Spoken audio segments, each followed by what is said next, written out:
For centuries, people have turned to the opening chapters of the Gospel of John to find the heart of Christian faith. Among these verses, John 1:17 stands as a pivotal moment in the narrative, weaving together threads of history, theology, and hope. The verse reads, "For the law was given through Moses, grace and truth came through Jesus Christ."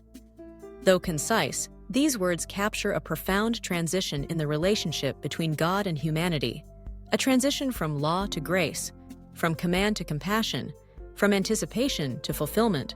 To understand the meaning of John 1:17, it helps to first consider its context. The Gospel of John begins with a sweeping prologue, a poetic declaration that sets Jesus within the eternal story of creation. John introduces the concept of the Word, or Logos, through whom all things were made, and who, in the fullness of time, took on flesh and dwelt among us. This opening chapter is less about chronology and more about theology. It's about who Jesus is and what his coming means for the world. Right before verse 17, John writes, "And from his fullness we have all received grace upon grace." The phrase grace upon grace suggests an overflowing, abundant gift, the kind that cannot be exhausted. Then, as if to clarify what this grace means, John draws a contrast, a before and after, a turning point in the story of God's people. For the law was given through Moses, grace and truth came through Jesus Christ. Let's pause and reflect on the first part. The law was given through Moses. To ancient Israel, Moses was more than a prophet. He was the great lawgiver, the one who led the people out of slavery in Egypt and met God on Mount Sinai. There, amid thunder and lightning, Moses received the 10 Commandments and the law that would govern Israel's life. This law, the Torah, was a gift, a way for the people to know God's will, to live in community, and to reflect God's holiness. It set Israel apart, guiding them in worship, justice, and daily living. Yet, as precious as the law was, it also revealed a problem. The law expressed God's perfect standard, but it could not give people the power to live up to it. Again and again, the story of Israel is marked by failure and forgiveness, by sacrifice and atonement. The law could diagnose the disease of sin, but it could not cure it. It pointed to the need for something, or someone, more. That brings us to the second half of the verse. Grace and truth came through Jesus Christ. Here, John is not dismissing the law or suggesting it was a mistake. Rather, he is showing that the law was a stage in God's unfolding plan, a necessary preparation for something greater. Grace and truth are not ideas or rules. They are embodied in the person of Jesus. Through him, God's kindness, mercy, and faithfulness take on human form. Grace speaks of unearned favor, the generosity of God reaching out to those who could never earn it. Where the law declared what must be done, grace offers what God has already done on our behalf.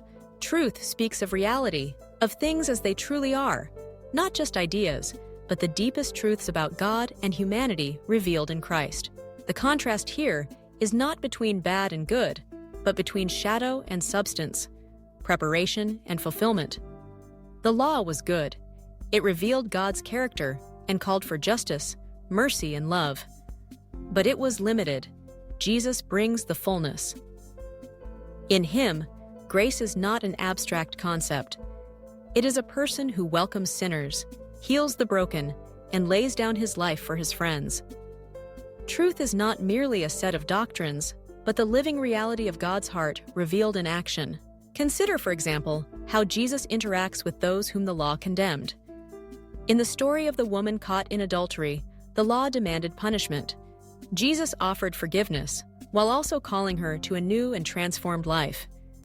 In his encounters with tax collectors, lepers, and outsiders, Jesus brings grace to the margins, not by ignoring the law, but by fulfilling its deepest intention, to bring people into reconciled relationship with God. John's statement is not just a theological formula.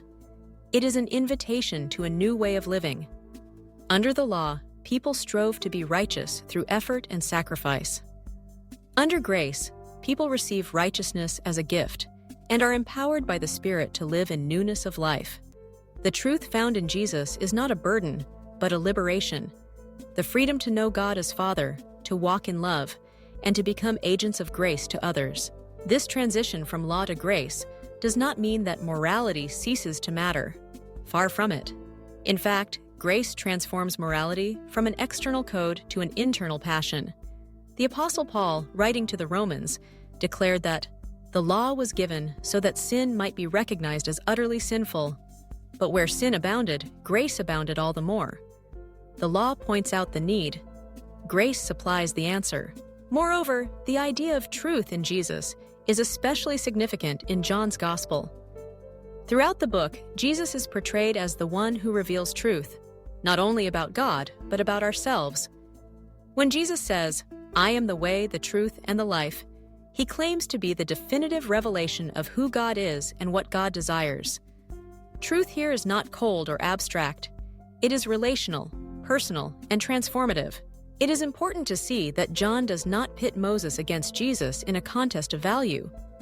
Instead, he sees Moses and the law as part of the same divine story that reaches its climax in Jesus. The law was a signpost, a teacher, a guardian until Christ came.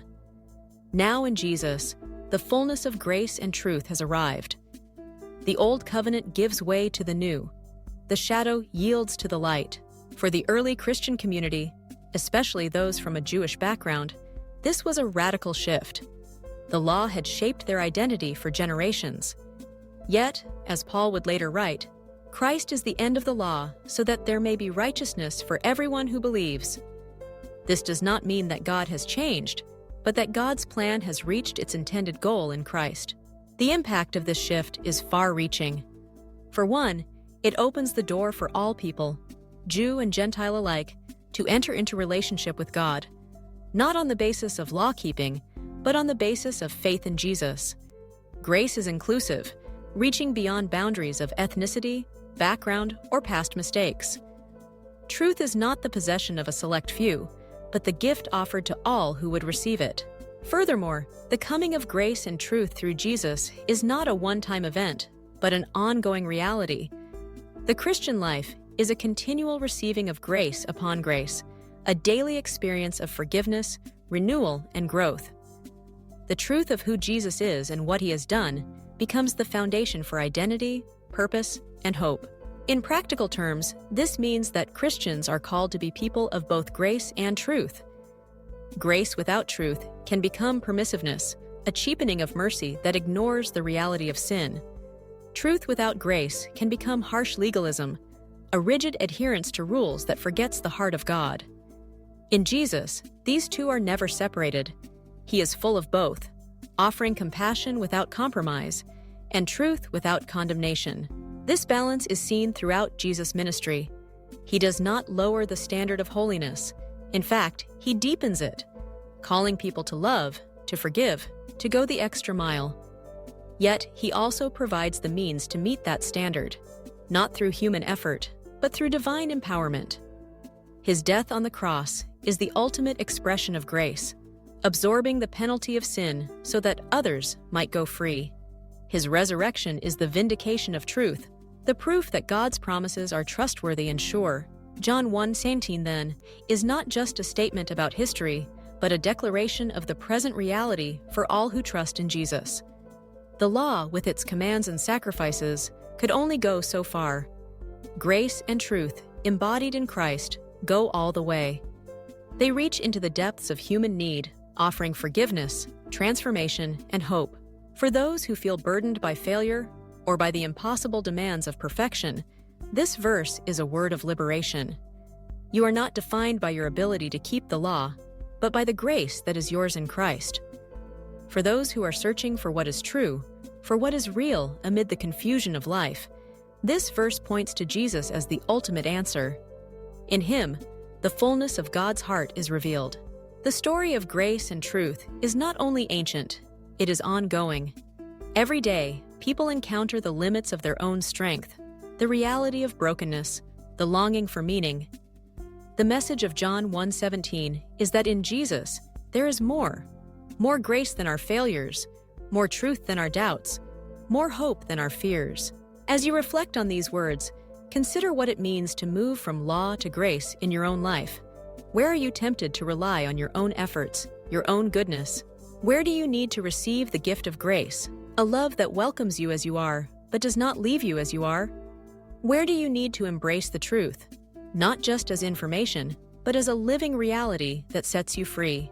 In the end, John 1:17 is an invitation to receive, to trust, to follow. The law was given through Moses. It had its purpose, its time, its glory. But grace and truth have come, and they have a name: Jesus Christ. In Him, the story of God and humanity finds its fulfillment. In Him, the journey from law to grace, from striving to resting, from searching to finding, is complete. This is the heart of the Christian message, not that we climb up to God by our own achievements, but that God has come down to us in the person of Jesus, full of grace and truth. This is the good news that changes everything, for everyone, forever.